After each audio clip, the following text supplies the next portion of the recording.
Good morning. Happy Thursday. This is Option Center here. We didn't have a chance to make a video yesterday, so we're going to catch up on the SPX on multiple time frames. Why? Why do we keep going on the multiple time frames? Because you have to get the bigger picture. It's super important. Even if you're a day trader, you have to know what's going on the big picture to see what's happening on the little. So we're going to check out SPX on multiple time frames. Go to ES, see what happened yesterday and what's happening, what we think is going to happen today. And then we'll check out a trade setup I have for you. And so let's get into it. So SPX on the monthly, way back here in 2009, we made a correction in 2008, the Great Recession. Here we are, wave 1, 2, 3, 4, and we're on Elliott wave 5. That candle is December right there. That little dot right there is December. December was a small range. Maybe we can expand that range. By the end of the month, we have one shortened week next week, or maybe January is our month. Okay. On the weekly, we started Elliott wave 1, 2, 3, 4. And if you're super new, we're on Elliott wave 5. If you're super new, when you go to the monthly time frame, now we're on the weekly. Each candle is that time frame. So this is our week. Right in this little doji candle here is our weekly time frame. So we have an inside week. We started to pop to the downside. The 8 MA held, and we are having an inside week. Usually when you have an inside anything, the next candle is usually a bigger one. So maybe next week we'll start to make another move to the upside. Maybe we'll have another inside, a double inside. Or maybe we'll make a move to the downside, test that trend line to continue our wave 5. And I took out the other indicators. So we have the MACD here. We're just going to concentrate on the MACD, keep it simple. Still have an upward, almost sideways, but we are above the 0 line, and the leader, the yellow line, is above the 50, or the 50, geez, is above the MA. So we have a bullish momentum here on the weekly chart as well. Okay, check out the daily trend is our friend.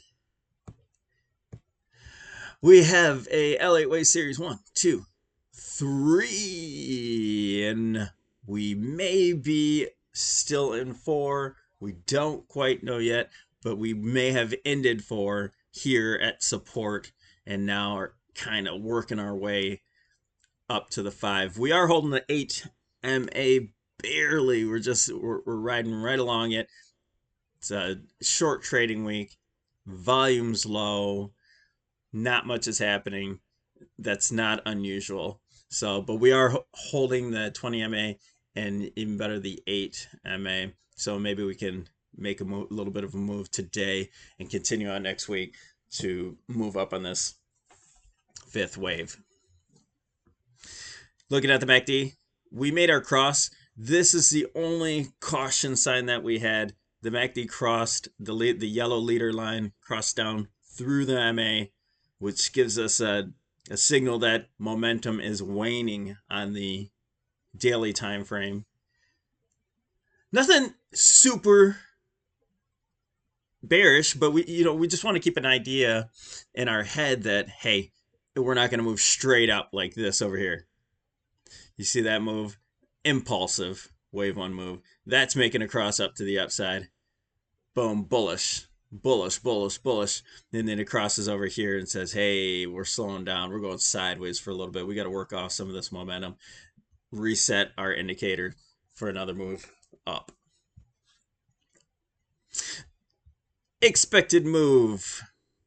We're going to stick on the same time frame, but the expected move here sort of brings our week together. Each week, the options market predicts what's happening, where the market's going to move, the range that it has. And once again, we hit right off the bottom of the expected move, held it right underneath where the week started. So really, we just really didn't do anything this week on the daily time frame. We dipped down, came right back, and drifting sideways. So not much to see here, but it's showing here that we're tightening up. We're tightening up. We're getting ready for a big move, whether it's next week or January next month. All right. We're going to go here on the ES for our 65-minute chart. See what happened yesterday. Here's our expected move here. On this side, we held the expected move. I know it took that dip underneath and reversed so fast on us. So after we made our ABC correction, we have a wave one. Just not quite sure that this wave one here to the 2 is over, but this is our count so far. Wave 1, 2, and moving on to wave 3. Maybe consolidate here for a little bit on wave 4 for us to make a bigger move to the upside for wave 5. But I did put these little circles here because just kind of noticing a inverse head and shoulder pattern. It's bullish. We have the neckline here. Not perfect. But what happens is we get really tight in a range and a pattern inside a pattern. So an ascending triangle. This is a good trade setup. So now we know that we could use a SPY trade maybe for next week. Something like an in-out spread, maybe 9 days on it. Something shorter time frame, something that doesn't get you exposed to the theta decay, because we don't know, this is going to chop around, but we don't want it to take away in such a short time frame from our options premium because of the time that it's taking to move. So inverse head and shoulder setup. If you don't want to do an in-out spread and a small time frame, do a swing. I didn't go over this yet, but make sure you're in that delta range, that 0.85, 0.70 delta frame when you're looking at, and I'll show you an MJ when you go there next, just so you don't have any theta decay. But this is a setup, inverse head and shoulder, ascending triangle to make our next move. And if it dips below this triangle, that's where your stop is. Get out of it. You're wrong. Something's wrong. Even if we don't crash down below, we come down here to make another move up. Well, we see something. It's like driving at night. If you see one thing, then your headlights go out, and do you keep driving? Do you keep driving around the curve without your headlights? No, you stop, fix the lights, and figure out where you're going next. Thanks for the analogy. All right. Sorry, we're getting a little silly here. Going into the holiday weekend, we're going to check out MJ. This is our trade setup. We're going to start off on the daily time frame. So we actually gave you a bonus setup right there in the ES. You could use a SPY trade today if you want to set up into next week, or if you want to wait until next week in order to start playing, because we only have a half day today, so you got to be quick and out before noon. Really, you don't want to stick around for that. So MJ recently has made a huge reversal. It's been on a downtrend forever. It's been out of style.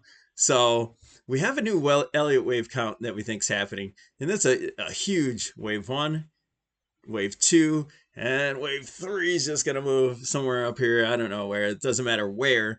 We're just keeping our count there for a guideline. And on a smaller range, let's tighten up in here a little bit. We have a impulsive wave 1, wave 2, 3, and this is kind of our cardinal signal of a wave 4. It happens. It's sort of a bullish, flaggish type. A lot of times it's pennants, triangles, inverse head and shoulders, ascending triangles, but that's our wave 4. You can just kind of tell by how the pattern's happening. So I'll show you right here. We're gonna kind of make a little flag happening. We're gonna use our little parallel lines. That's our flag. So we have our pole. We go pole turning into a flag, and then we'll have another up move to the upside, break this resistance, and that will be our wave 5. Then we'll consolidate a bunch in order to make another up move. So let's move down to you see the MACD here. The MACD is on a down move, but after a huge move up, it needs to rest. So that's what the bull flag is doing. It's resetting the oscillator, and it's probably gonna retest this moving average and break out to the upside to make a new move up. This is natural to go down here, and right now we're kind of anticipating that it's going to move back up, and we have a good reason why, because we have our Elliott waves and we think we see what's happening. And then on a lower time frame, we have pre-market going on here. That's what the gray squiggly lines, that's not always on. So let's look into our bull flag. On a smaller time frame, you can see what's happening inside this bull flag. So we're oscillating here, but what's happening? Let's check this out. What's happening inside this flag? We see what the real thing that's happening here is. We have a shoulder, head, and a shoulder. So we have another setup here, you guys, on a short frame and the larger time frame. So this would be a beautiful play to throw out an in-out spread that we went a video over. We went last weekend, and this weekend we're gonna make a new video on call spreads so that we can take this bull play and we could play it to the upside and put a spread out of the money and make a little money off of this MJ stock. So we have the inverse head and shoulder. Boom, boom. And a lot of times for the measured move, all you have to do is take from the top of the head to the neckline. Boom. Take that line from the breakout zone. Let's see if we can tighten this flag up a little bit. Whoa. Let's move the whole thing. Yes, that's where the head connects. That would be the neckline. This is the bottom area. Okay, that fits in a lot better. So we're anticipating that the neckline will break right around here. All right, it looks like our measured move is about 17 1/4. Okay, so there's our setup. Without a setup, you shouldn't be trading. You're just guessing. So this is our educated guess that we'll be moving up to about 17 1/4 from this bull flag. All right, and look at the MACD. It made its bullish cross. The momentum's headed up. It's gonna pull that daily time frame up with it. Even if this has to go up and cross, and then it's not gonna come all the way down. It's gonna cross again to go up further. That's what happens, these oscillators, in order to reverse our bigger time frames. And I don't have here, I'll show you this other screen that's happening over here. This is what I look at on the other screen. I'll have the 65-minute there, but on my other screen, I'll actually have all my different other time frames. Boom. Magical. And that way I can look at all the time frames, and you can too, at one time. So this is our daily. You see the MACD has to work its way back up to the upside, and we see that on the 65. Well, here's our weekly, and the reason why we're so confident this will happen is because our weekly is pointing straight up. A lot of momentum on the weekly, and then the monthly is actually making a MACD bullish cross. So this is a great long-term play. I'm actually going to make another video really soon here with some great IRA plays with dividends, long-term monthly, and this is one of our players. So we gave you a triple in this video. We gave you a trade setup on the ES or SPY. We gave you a trade setup on MJ, and we gave you a IRA play for your long-term portfolio. This has a great dividend of about, what's it for? Let's see here. There we go. Dividend yield is about almost 2.5%, 3%. That's not too bad. Okay, thanks you guys. I'm not going to hold you up anymore. Thank you for this morning. Look forward to some more videos coming up real soon. Smash the like button, subscribe, notifications, all those things. Talk to you soon. Have a great trading day, and I'll see you next week. Merry Christmas.